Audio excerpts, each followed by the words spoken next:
उसके बाद देव कहता है कि ऐसा कोई बात नहीं है, इतने दिनों से तुमने मेरा ख्याल रखा था, अब मेरा फर्ज बनता है कि मैं भी तुम्हारा ख्याल रखूंगा।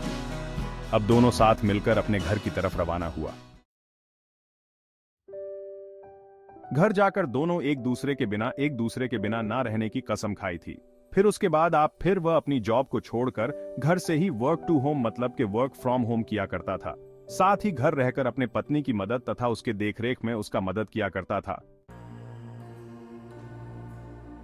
इसी तरह एक दिन फिर सूरज देव का दोस्त उसके घर आता है और कहता है कि तुम तो आप घर के काम करने लगे हो, तुम्हें बहुत अच्छा बिजनेसमैन हो, तुम अपनी जिंदगी क्यों बर्बाद कर रहे हो एक लड़के के कारण?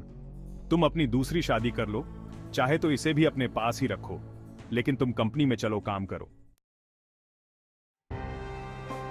इसके बाद देव कहता है कि मेरी पत्नी से बढ़कर मेरी जिंदगी में कुछ भी नहीं है, मैं उसकी देखभाल हमेशा करूंगा और करता ही रहूंगा, क्योंकि हमेशा से ही मुझसे प्रेम करती थी और हमेशा से ही हम लोग पति पत्नी आपस में प्रेम करते रहेंगे।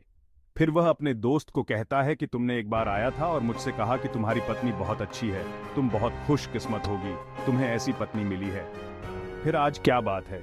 क्या तुम इस प्रकार के बाद मेरी पत्नी के लिए उपयोग कर रहे हो? आखिरकार जितना दिन उसने मेरी मदद की है, मेरा भी फर्ज बनता है कि मैं उसे जिंदगी भर मदद करता रहूंगा।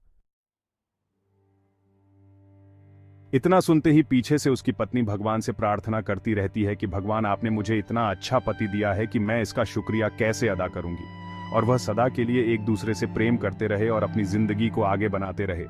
इसलिए मेरा मानना है कि पत्नी चाहे जैसे भी हो, उसे कभी नहीं छोड़नी चाहिए, और पत्नी को कोई तकलीफ होती है तो उसका साथ देना चाहिए, ना कि उसके साथ छोड़ना चाहिए।